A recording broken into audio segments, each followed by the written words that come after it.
আসসালামাইকুম প্রিয় দর্শক, আমার হাতে দেখতেছেন এগুলো হলো দেশীয় রসুন। আমি এগুলা পাবনা থেকে চট্টগ্রামে নিয়ে আসছি। চট্টগ্রাম, কুমিল্লা, নোয়াখালী যারা কৃষক আছে তাদের জন্য আমি রসুন নিয়ে আসছি।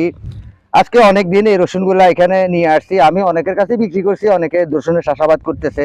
আমি চাই প্রতিটা ঘরে ঘরে কৃষক হোক, প্রতিটা জায়গায় জায়গায় খালি পরিত্যক্ত জায়গাগুলা কৃষি পরিপূর্ণিত হোক। আপনারা জানেন বাংলাদেশ হলো কৃষিপূর্ণ এলাকা, কৃষিপূর্ণ দেশ, এবং কি কৃষি আমাদেরকে প্রাধান্য দিতে হবে। আমরা যে ভিডিওগুলা কৃষিভিত্তিক ছাড়ি, কৃষিভিত্তিক ভিডিওগুলা অনেকে চাইতে চায় না। কারণ আপনি তো এই কৃষিপূর্ণ খাইয়ে বাঁচতেছেন, আপনি যাহা খাইয়ে বাঁচতেছেন আপনি তার খবরে নিচ্ছেন না। আপনারা কি করেন? আপনারা অন্য অন্য ভিডিও দেখেন। আমি চাই সকল কৃষক, সকল যুবক ভাইয়েরা কৃষিকাজে আসক। এই যে আমি এখানে যে রসুনগুলা দেখতেছেন, এখানে আমি সম্পূর্ণ রসুনের কুশি খুলে ফেলেছি। এইগুলা খুলে খুলে এগুলা লাগানি হবে। আপনারা দেখবেন, চেষ্টা করবেন রসুন কুশি খোলার সময় উপরে যে কভারগুলো আছে এই কভারগুলো যেন না ছুটে। যদি কভার ছুটে যায় তাহলে সেই রসুনটা আর হবে না। এই রসুনটা কিন্তু কভার থাকতে হবে। তাহলে এই যে এখন কার্তিক মাস চলতেছে, কার্তিক মাস হলো রসুন লাগানোর মৌসুম। রসুন লাগানোর মৌসুম হলো কার্তিক মাসে। এই কার্তিক মাসের মাধ্যমে আপনারা যখন আমন ধান লাগাবেন, আমন ধান কাটার পরে ধানের যে নিচের গোড়াগুলো আছে গোড়াগুলা কাইটা সাফ করবেন। সাফ করার পরে আপনারা এই প্রতি 40 শতক জায়গাতে কতটুকু সার ফার দিবেন আমি সেই বিষয় নিয়ে কথা বলতেছি।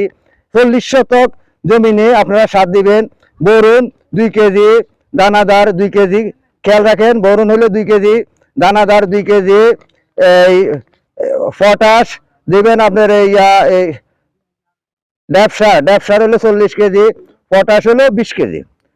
তারপরে বাংলা জিপসার 20 কেজি। আমি আবারও বলতেছি প্রিয় দর্শক, আপনাদের উদ্দেশ্যে আপনারা মনোযোগ দিয়ে আমার কথাগুলো শুনুন।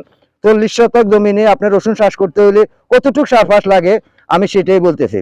বোরন 2 কেজি, দানাদার 2 কেজি, তারপরে ড্যাপসার দিবেন 40 কেজি, পটাশ 20 কেজি, বাংলা জিপসার 20 কেজি। এই হিসাবে আপনারা আগে চিঠি দিবেন। চিঠি দেওয়ার পরে জমিনে তস থাকা কালীনে তস থাকা অনুযায়ী আপনারা এই হিসাবে রসুনের কুশিগুলা লাগিয়ে দিবেন। তবে হ্যাঁ, রসুনের কুশির মাঝে বেশ কম আছে। এখানে যে চিটা রসুনগুলা এগুলো আপনারা রেখে দিবেন এইরকম মোটা ছাইয়া তাজা দেখে দেখে আপনারা রসুনের কুশিগুলা লাগাবেন। তাহলে প্রতি লাগাবার পরে আপনার যে খেরকুটু আছে, ধানের খৈর কিংবা ধানের খের করা আমাদের নোয়াখালীতে কিংবা চট্টগ্রামে ধানের খের, এগুলা দিয়ে ডেকে দিবেন। ডেকে দেওয়ার পরে এই চারাগুলো কিন্তু উঠে যাবে। তাই চারা উঠার কতদিন পরে সার ফাস লাগবে